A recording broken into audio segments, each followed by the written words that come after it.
नमस्कार दोस्तों, एफआईआई के weekly program talk with an expert के इस एपिसोड में आप सबका स्वागत है। आज हमारे बीच डॉक्टर शिवम गुप्ता जी हैं, जो कि पीएचडी रिसर्च स्कॉलर हैं। ओपन स्मार्ट सिटीज इनका सब्जेक्ट है और साथ ही ये एफआईआई के एग्जीक्यूटिव मेंबर्स में से एक हैं, एफआईआई जर्मनी चैप्टर। तो आज हमारे लिए एक ऑनर की बात है, बिकॉज आज हमें ओपन स्मार्ट सिटीज के बारे में जानने को मिलेगा। तो sir, we welcome you in today's episode, and thank you for having me here. Yeah, now I request Dr. Dravya to start with our speaker's introduction. Namaskar, Dr. Gupta. We welcome you on our show today. Before we start with the questions that we have, I would request you to please tell us something about your journey. What motivated you to go to Germany, settle down there, and start with your research, and why you chose this path? First, thank you so much for giving this opportunity, and also let me explain the journey so it'll be easy for understanding comprehensively the whole idea. So I started my journey, I guess, back in 2009 when I joined the first conference on health GIS in Hyderabad. That was my first point where I was exposed to using GIS for health. And that was my inception point. And that was like, I was in my second year of B Farm at that time when I joined this one. And the intention was because we are talking a lot about solving health problems. And in pharmacy, usually you listen a lot about medicine solving this, but there's also a lot of side effects, which goes unnoticed or recorded somewhere. But what I learned in those 4 years when I was doing a bachelor's is there's a lot of environmental factors which play the key role in how medicine work in your body, how you are going to have certain form disease. And I guess that's where I got interested. And my first publication was about how the lifestyle modification could help in hypertension. And that lifestyle depends on where you live. For example, if the park is close by, the chances of you having diabetes or you having hypertension are lesser than people who have less access to these places. So the environment around plays a crucial role. So that was my point where I started being more active towards geoinformatics in the work field of health. Now, then I started doing my master's in symbiosis, where I was involved in a lot of initiatives on how we could do urban planning. And that was early time when GIS was very new in India. So there was very limited tools and softwares available. And at that time, I worked with a lot of companies, global companies like ESR and Intergraph, of how we could use GIS for health. I also approached a lot of hospitals of if we could use these tools and techniques and how we could make cities smarter. But since it was an infancy stage, it was really hard for doctors to really understand, and then data was too much for them to understand. And then I started working in company in Hyderabad, where I developed a lot of proof of concepts of how technologies like GIS could be useful for urban planning and health and those aspects. But again, it was too early and adoption was pretty low. Now, when I see how the policies are transforming in India, I was like, digitalization is going to be there, and I should be prepared about that. And that is when I got an opportunity where I worked in the context of open smart cities, as was correctly mentioned here. So I got an opportunity to work in 3 countries, Spain, Portugal, and Germany, of how we could enable open smart cities. Specifically, my focus was on air pollution because 2015 was one point where in India we learned about, okay, that's going to be the biggest cause. In 2015 was one of the rushing point for all of us. And that's where I chose to focus only on air pollution as one part of how to solve the health problems. So that's been my journey. And then once I finished that topic in my PhD on how to enable open smart cities, one thing which I realized, and in general, the debate is, we are talking a lot about technologies, but we are not knowing what is the goal we are solving for. We are talking a lot about artificial intelligence. We are talking a lot about, okay, let's have digital tools for this and that. But what is that common goal which we should achieve with it? And that is where I'm right now researching on the topic of digitainability, which is about using digital tools mindfully for sustainability. Now, sustainability could be defined in multiple ways, but the most agreed path is Sustainable Development Goals from United Nations. So what I'm right now doing is to measure how is the artificial intelligence plays a role, where is it that it's negative and positive, and how it could help in empowering people and making it more inclusive. So that's where my journey till now is. And yeah, that's why like Germany has been the place where there's a lot of open innovations and opportunities to grow on those aspects. And to bring things into really on the ground rather than just talking in terms of superficial publications as PDF, but rather bringing change really. So I also worked with several SMEs when I was in a PhD, and also with city councils of how they could do digital transformation. Even though I should share that Germany is a bit slow in digitalization journey than India, but still the discussion is pretty mature on how we could adapt it. But yeah, the things are a bit slow here than in India. So that's been my journey overall. Yeah. Great to hear. So I'm going to quickly jump onto, you mentioned that your research topic was open smart cities. Now, of course, my first question is open smart cities hote kya hai? So open smart cities are the smart cities which kind of gives opportunity to all the people in the city to open up and tell what do they mean by smartness and Hmm. how they all together could play a role in making a city smart. So it's not something a top-down approach where someone says, okay, smart city means 1,000 sensors, data comes, limited people use it, and it's just smart city. It's rather an approach where everyone brings something from their own perspective, from their own learning, and according to that they define what is smartness and use that particular awareness to make cities smarter. For example, I can just quickly say, if there's a small city, then you don't need sensors, you need people to come together and take action. Now it could be technical and non-technical at the same time. So Hmm. smart city, usually if you see right now, if you just talk about this concept smart city, people just assume there's going to be a big screen, there's going to be a lot of sensors, and that's it. Hmm. But what does that number really tell us? Nothing. The sensors are, what does the census tell us? If we don't understand what context are we becoming smart. So that's where the concept of a smart city is, to be more inclusive and make cities smart together. Right.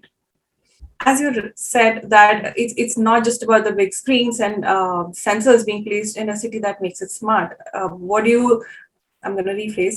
How does the current landscape of a smart city look like? If you really see, the debate of smart cities has been very old. It started like very early 1998. The concept came in early 90s. Then now in early 2000s, what we see was a lot of sensors. IoT has become a big buzzword. Everyone want to connect to it. Now, once the IoT was well placed, then the discussion of artificial intelligence came into play. Hmm. Now we debate about the data is not good, IoT is not good, the sensors or the data is not good. But in the conception, the concept of smart city always had this thing of making things sustainable. So how to increase the efficiency of service provision, how to make citizens more aware about the services, how to make this more inclusive. Now, this has been in the starting phase. In the middle, we lost it because there was a lot of technologies. Now we are again coming back to this debate of how to make cities smarter but sustainable at the same time. So Hmm. if you see the debate from 2017 onwards, it's been on sustainable smart cities, sustainable healthy cities, healthy smart cities. So the smart has been very much divided again into different concepts and what concept you want to make it smart. But again, if you see the concept of sustainability, it is always going to be about making everything smart, not only health, not only transport, not only electricity, but in combination, everything is smart. So this discussion has been started. So if you really see, the concept of planetary health is also coming into how to make smart cities with planetary health awareness, with climate change mitigation measures. So the current trend really talks about making a lot of aspects of cities, but together as a whole in a very multidisciplinary perspective.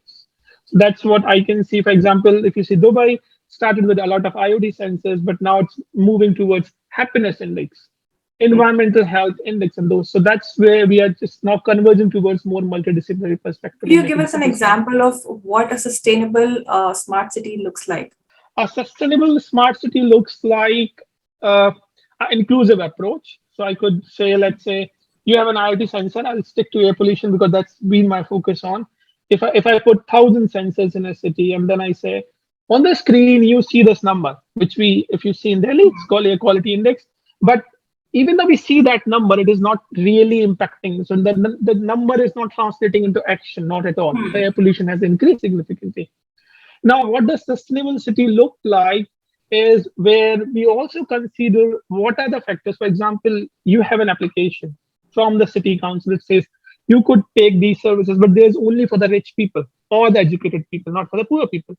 So sustainability is about making things inclusive, ethical, environmental friendly. If I have 1,000 sensors, it is going to cost environment something.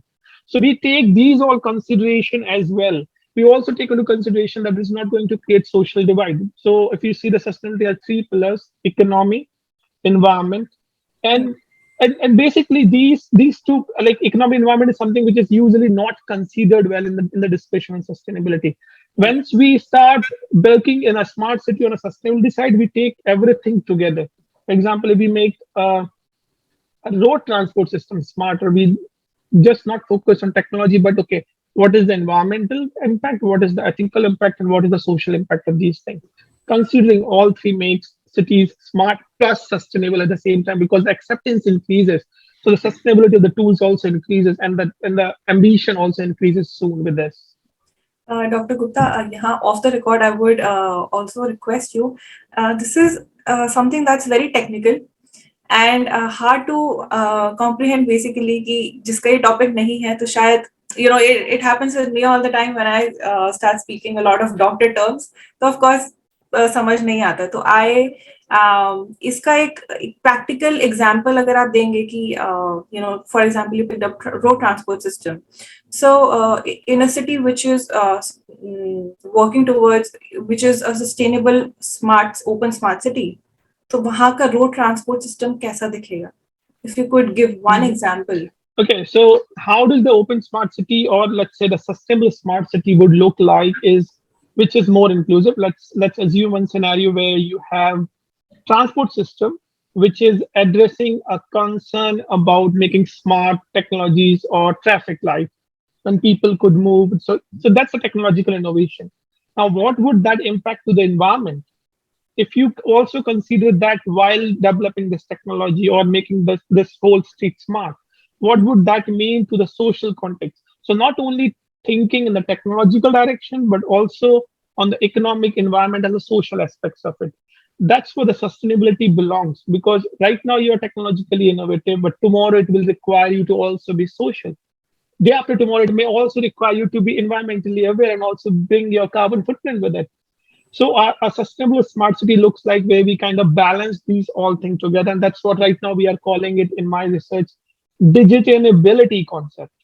How we could make sustainable cities with digitalizability. And digitalizability basically means digitalization with an intention for sustainability. Now it could be applied as a technology, or it could be applied as a concept of smart city per se. So that's what the current term signifies with this. तो जैसे India का transport system for example आपने देखा है, India की city planning आपने देखी है, आप चैलेंजेस भी जानते हैं और as an expert you would know the solutions as well. तो थोड़ा सा उन चैलेंजेस, अगर इंडिया में फॉर एग्जांपल दिल्ली को लेके एक ओपन स्मार्ट सिटी बनाना है, how would it look like? क्या उसमें फीडबैक आपके हिसाब से इम्पोर्टेंट रहेंगे टू इम्प्लीमेंटेबल सॉल्यूशंस एक्चुअली क्या रहेंगे दिल्ली जैसी सिटी के लिए? So there are two sides of what the solutions could be. One, of course, belongs to governance, which I'll not touch because it's too sensitive to talk about. The other side is implementation of the technology. So how does a smart, sustainable, if I can call it open smart city with sustainability as a concept look like, would be where citizens have the say. For example, let's just focus on air pollution. And that's something which I can concretely say because that's I focused on, is if we want to make city air pollution go away for some time, it's basically we need to connect it to what are the causes. And it's not only government who is responsible for it, because it's not the government who is driving your car, it's you who is driving the car. It's not that the government is running the buses for themselves, it is for you. So if you kind of connect these dots by themselves and then make an opinion with that, for example, open smart city where you have the right to say things to the government, okay, we would want to implement these things in this part of the city, and it would look like this. Because now here the social aspect is well considered because their voice are well heard here. And it should not be like, okay, let's the report come in and then we slowly do it. It should be in a way that the people opinions are well acknowledged within time. And once that happens, then comes the aspect of, for example, now another example I could go for this is how do they feel well acknowledged? For example, if there are sensors and if their data is used for analysis, so there are cheap sensors right now which cost, if I say in euros, it's 50 euros, but somewhere around 5,000 to let's say 5,000 or 4,000 something. If people start installing them and start giving data to us, Now here, their data could contribute in making awareness to the other people who cannot buy the sensors or could buy the sensors. And again, a choice, but one people could buy it, and the people at least around 2 kilometers could get benefit from it. अगर वो sensor खरीदता है and provides information, and people know in this area air pollution is increasing, and then they could start connecting the dots. For example, people who are burning polythene, right? I mean, that's one of the causes there.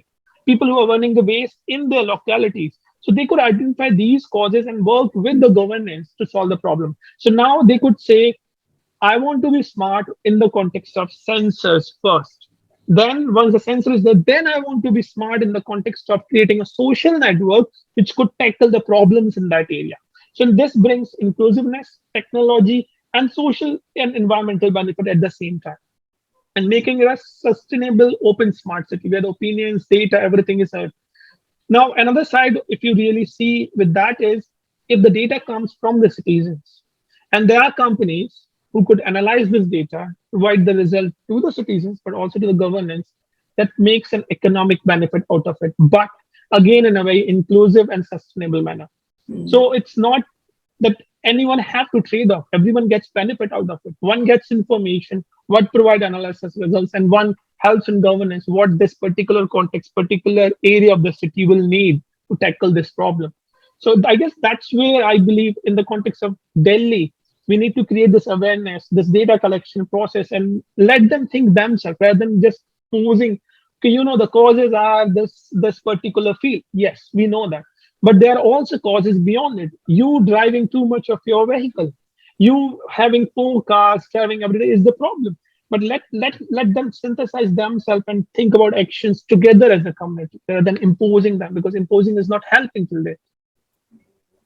Dr. Shivam, you are talking about the industries, that smart city concept in industrial sector, right?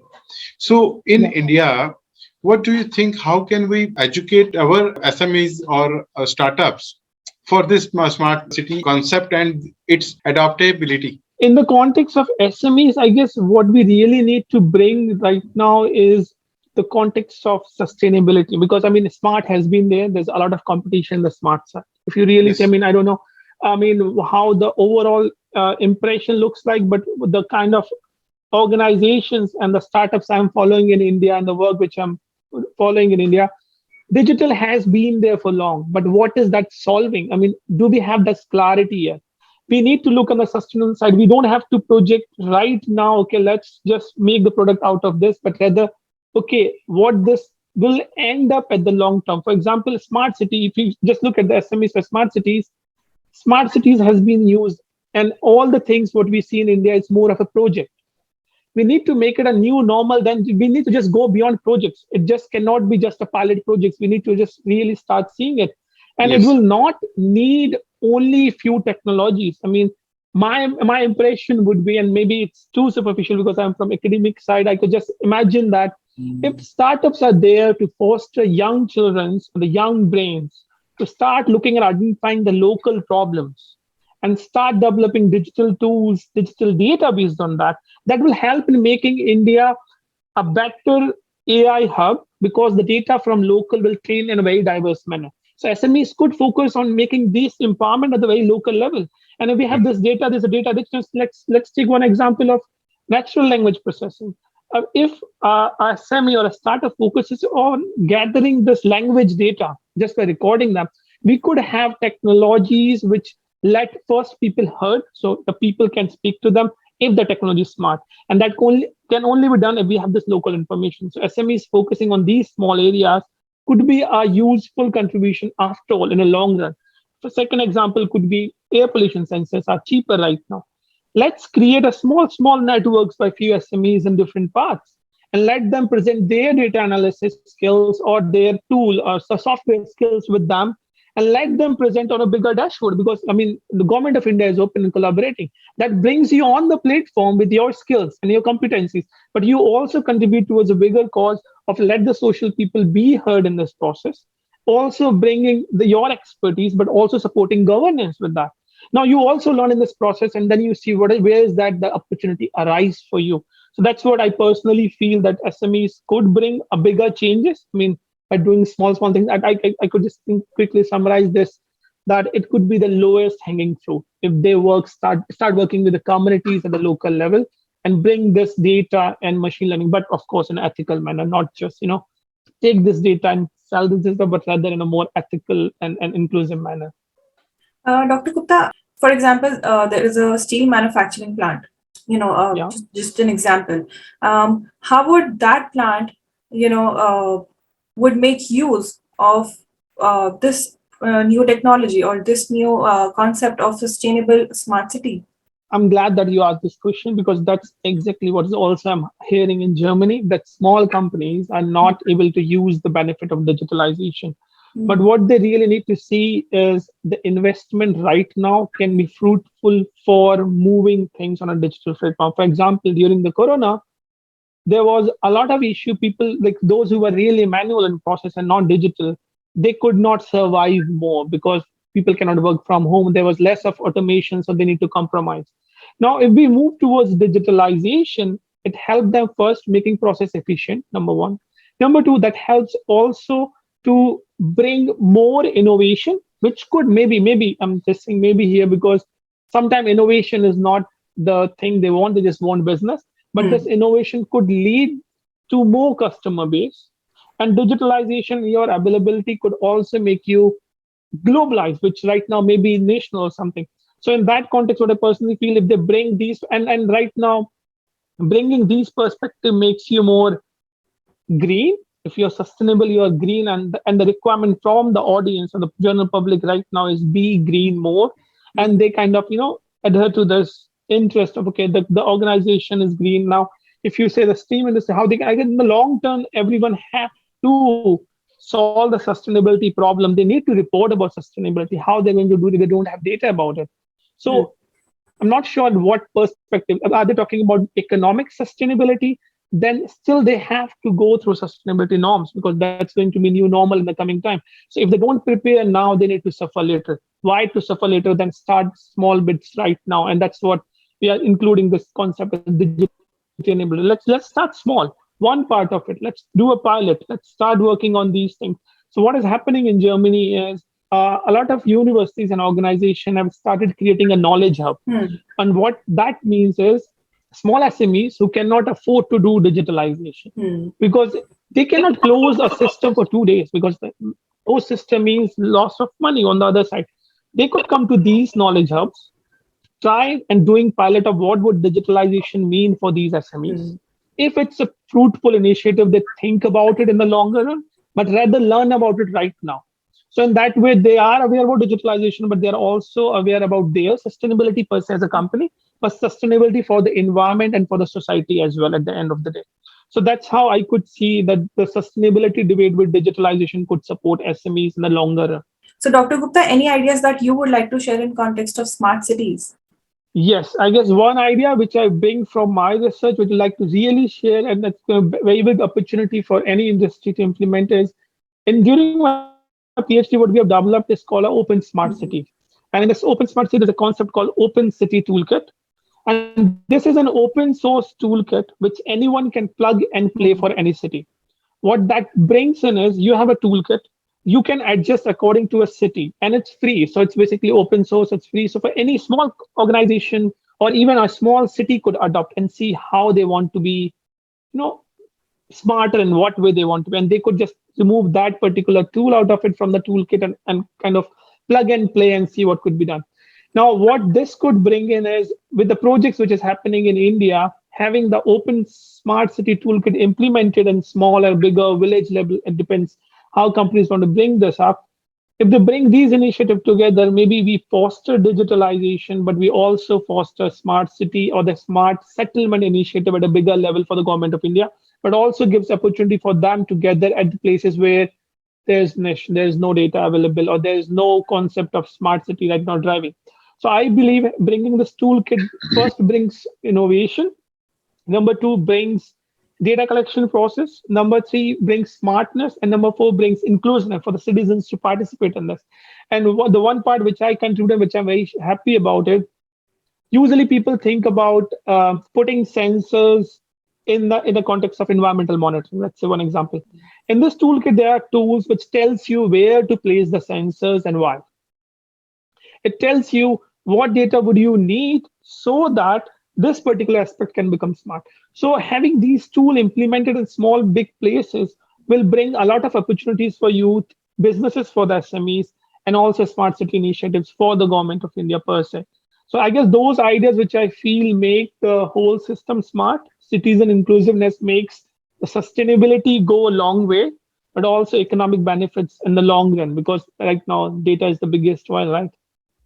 That's absolutely true. What I've also learned lately is data is the biggest asset of this era. I mean, that is how economies are going to be run. That is how businesses are going to be run. So data collection, that is going to be, and if sustainability is a part of data collection, I think that's the way to go for a better and greener environment. Thank you, Dr. Shivamji. We are really honored, and I hope our audience get the good ideas about the smart city, open smart city, in fact, and those ideas which you have shared about implementation in India.